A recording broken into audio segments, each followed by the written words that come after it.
Picture this. You just signed your name. And in return for signing your name, you are guaranteed $4.5 million. Now, there's one caveat to this. You're 21 years old. You know next to nothing about money. You don't even really know what taxes are. And you have one mission to make sure that this money can last you for the rest of your life. Do you think you could accomplish that mission? Well, in today's video, I'm going to walk you through the exact planning strategies that we help athletes with in that specific situation. Make sure that when they get done with their playing career, they are in a better position then than they were on draft day when they signed that contract. Hey everyone, if we haven't met before, my name is Jacob Turner. I'm a former Major League Baseball player and I own Moment Private Wealth, a financial planning firm that specifically helps athletes and entrepreneurs make smart money decisions. And in today's video, I'm going to walk you through the exact strategies and the way that I communicate this to our young athletes.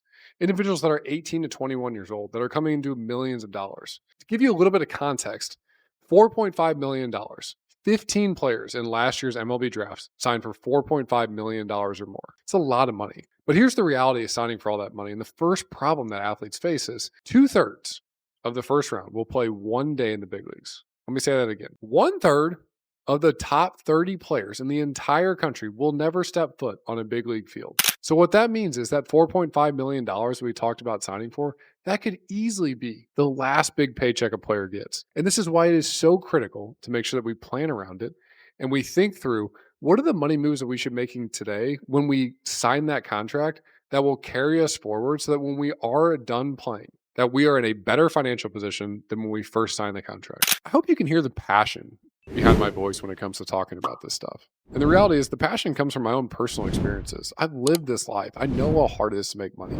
So if you're out there and you're saying, I want to get smarter with my money, whether you're an athlete, whether you're an entrepreneur, whether you're just a hardworking employee, this is the place for you. I'm always sharing content like this. So make sure you subscribe so you don't miss any future videos like this. See, the first thing that players will realize very quickly after signing a contract is taxes.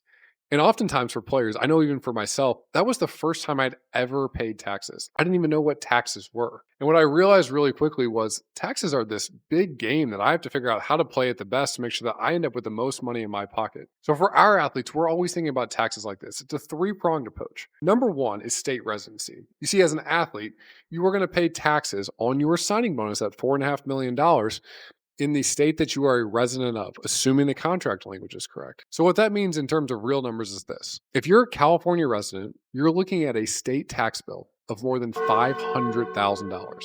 If you're a Missouri resident like me, you're looking at a state tax bill north of $200,000. Now, what if I told you we could make that state tax bill go down to zero? Well, that's the reality for a lot of the athletes we work with. If we can establish Florida residency where there's no state income tax, all of a sudden, instead of paying $500,000 or $200,000+ in state taxes, we're paying zero in state taxes.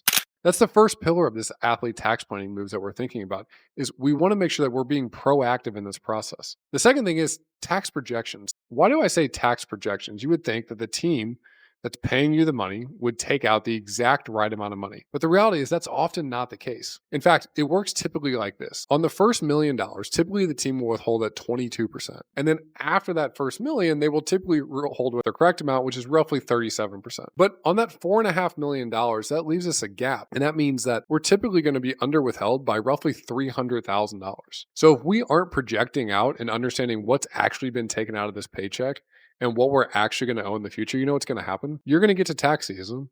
And much like me, my first year, you're going to think you've paid in everything that you owe, only to realize that you owe hundreds of thousands of dollars more. You want to talk about a gut punch? That is a gut punch for a player. I've never paid taxes before, and now you're telling me that even after all the hundreds of thousands of dollars that came out of my check, I actually owe more than that? And this is why we want to make sure that we are being proactive with the athletes we're working with. So we nail the state residency. We talk about the tax projections.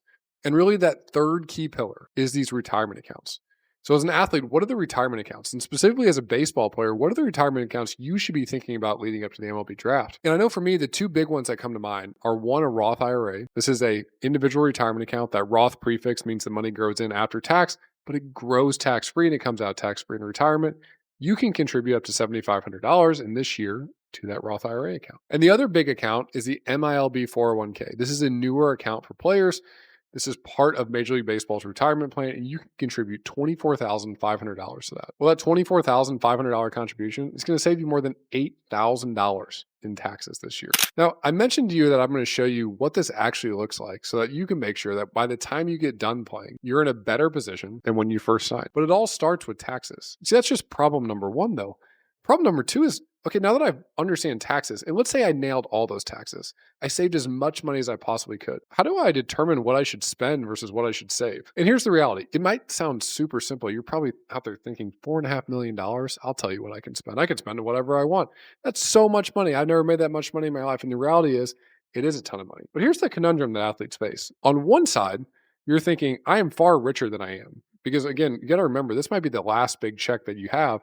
You're 18 to 21 years old. This money needs to last you decades. But then on the other side of that, I see athletes fall into this trap, one that I often did, where all you're thinking about is, well, I'm never going to make any more money, so I want to make sure I don't spend any of it. And ultimately, that's not the goal of money. Money's a tool. We want to use it for the benefit of our lives. So how do we navigate this? Well, I want to show you on some planning software that we have how we would navigate this for a hypothetical player, a player that signs for $4.5 million at the age of 21. So let's dive into that. See, the first thing to understand is, where's our player starting at? And for our purposes, let's call our player Kevin. He's 21 years old. He just signed for $4.5 million. Again, contextually, this is about a top 15 pick in the MLB draft. And when we think about where we want to start at, I always want to start with just what do we have today? And in Kevin's situation, he had about $10,000 in his personal bank account. And we talked to him about his goals. And he said, really what I want to be able to do is that when I'm by the age of 30, if I don't make another dollar in baseball, what would this look like? And where we came to this 30 number isn't on accident. In fact, it's a number that I look at for a lot of players because by the age of 30, you're either in one of two paths. Path one is you're on your second contract. You're in free agency, hopefully $100+ million deal. And path two is the path that I took. At age 29, I was done with baseball. All those big checks, they were in the past. So what I want to think about is from the day that they get drafted, where are they going to be at by age 30? And what I put in here was an $8,000 monthly spending number. Now, remember how I talked about that conundrum that athletes face? On one side, we might think we're way richer than we are. We signed for $4.5 million. But what I'm showing Kevin in this situation is, if we get done at the age of 30 and we wanted to spend roughly $100,000 per year, $8,000 per month, how would we get there? And the reality is, getting there is about planning today. It's not planning when we're at the age of 30. So here's what this looks like. The next thing that we're going to break out is, what are Kevin's different income sources? Well, he has the $4.5 million signing bonus. And the way these signing bonuses typically work is they're broken into two installments. 30 days after you sign the contract, you get the first installment. And typically the next year, you get the second installment. So you can see here, we have Kevin's signing bonuses broken up between years 1 and year 2, split 50% in year 1, 50% in year 2. You can also see we have his MILB salary in here. He's going to make roughly $30,000 in the minor leagues. So remember when I told you that the big paycheck stop? Well, I wasn't kidding. The big paycheck stop. You get a lot of money up front, but then you're going to make $30,000 in the minor leagues until hopefully you're one of those 66% of players that are first round picks that actually got to the big leagues. Now, if we take a look at what we want to save from this, I mentioned those tax pillars, and you can see I have them in here. The MILB 401k plan, which we're going to be maxing out $24,500 for this year, and the Roth IRA. Now, we are doing what's called a backdoor Roth IRA strategy because Kevin's going to be above the income limits, but this still allows us to make that roughly $7,500 Roth IRA contribution. And you can see we're also saving about $1.24 million into his taxable brokerage account. Now, I want to show you what his expenses are to how we backed into what we're going to have left to save. What we put in as expenses is a starting point of $4,000 a month. Now, you might be thinking, that doesn't seem like a ton of money, but you got to remember, as an athlete, the team is going to be paying for a lot of the individual things that you have. Things like travel, things like housing, things like food. So the $4,000 a month is really money for you to be able to just spend on things that you enjoy. Because oftentimes, especially during the season, the team is covering a lot of those expenses.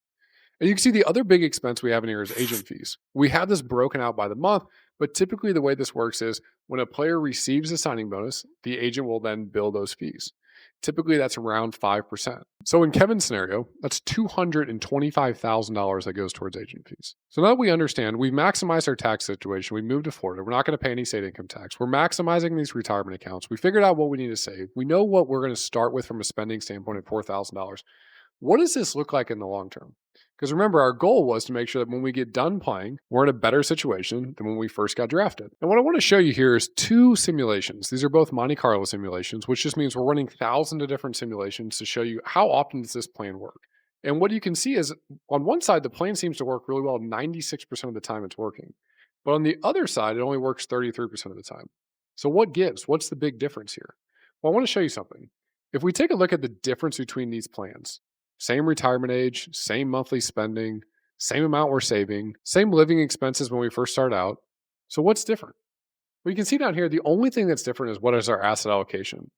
And this is how we're investing the money. One thing I see with a lot of athletes when they first get drafted is they take all the money and we never actually invest it. We keep it in cash. You can see on the current plan, what's listed as the current allocation, which is just a cash position. Versus on the other one, we have it listed as an aggressive portfolio, but really what that is about a 7% rate of return. It's really not all that aggressive. And I think this is one of the big traps I see athletes fall into is when we get this money, we have to make sure that we are leveraging the biggest thing that we have on our side, which is time. We have decades, Lord willing, to let this money continue to grow and compound. And the best way for us to be in a better situation from the day that we get drafted to the day that we get done playing is to make sure this money's actually invested.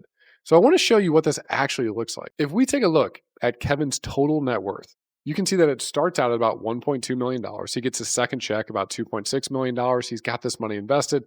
And one of the cool things I think we should be looking at is down here at the age of 30 years old, Kevin's getting done playing with about $4 million. Okay. So he gets done playing. He was living a pretty good lifestyle while he was currently playing. He never made it to the big leagues. He never made another huge dollar, but he still ends up in a situation where he has about $4 million saved. When we go back to our original plan and we think about that, take a look at how this actually maps out. What is so interesting is Kevin can live a really good life forever just based on what he signed for in the draft. You can see on this page, this walks through all the different inflows and all the different outflows that Kevin has in this situation. And you can see we have big money coming in right at the start. But then after that, we only have our minor league salary coming in, starting at roughly $31,000 with inflation, it bumps up to about $39,000 by the age of 30. Again, in this scenario, we're not even making it to the big leagues. I'm showing you the absolute worst case scenario from a baseball perspective, but the best case scenario from a financial perspective. And you can see when we get done playing, our expenses are $119,000 per year. Now, why is that? Well, we're spending $8,000 a month. It's been inflation adjusted for the last decade. And we get done playing, and we're in a situation where we can live a pretty good life. Now, we're not going out and we're buying Ferraris and we're flying on private jets. But again, we want to make sure that we are being safe with this money and making sure that we can live a really good life for a really long period in time. So you remember at the beginning of this video where I talked through the scenario of the goal was to make sure this money could last us for the rest of our life. Well, as you can see in Kevin's scenario, the median end outcome is him ending this plan, which is when he dies, with $11.4 million. He has a 96% probability of success. And just to give you a quick rundown of what this means is he signed for $4.5 million. He's spending $4,000 a month while he's playing. He saves into a couple of retirement accounts. He maximizes these taxable accounts with the additional money that's left over. He pays his agent fees. And when he gets done playing, he's able to spend $8,000 per month from this portfolio moving forward forever. And when he passes away, he has over $11 million saved. And we didn't take on any crazy risk. We didn't do any super elaborate tax strategy, but we did the foundational items that we have to do to make sure that these things are in place, to make sure that we're maximizing the opportunity set that we have. You see, every athlete at some point is going to face what I call the jaws of life. And what that means is sports are going to be over. And you know what else is going to be over? Those big checks. And I've seen it time and time again. Players get done playing, and frankly, they regret some of the moves that they made while they were playing. My goal is to make sure that every athlete maximizes the opportunities that they have. And the reality behind that is I just know how hard it is to make money from playing sports. And I want to make sure that every single athlete gets educated, has context, and has somebody around them that can help be the guide in this scenario. That's exactly what we do at Moment. We walk alongside the athletes and the entrepreneurs we work with, people that are betting on themselves to make sure that they are maximizing every single opportunity set that we have. So if that sounds like you can book a call with our team. There's a link to schedule in the description of this video. And if you're out there and you're just getting started on your money journey, or you find it fascinating to see these behind the scenes breakdowns of how it actually works for professional athletes, make sure you subscribe so you don't miss any future videos. As always, my goal is to help you get smarter with your money. Until next time, my friends.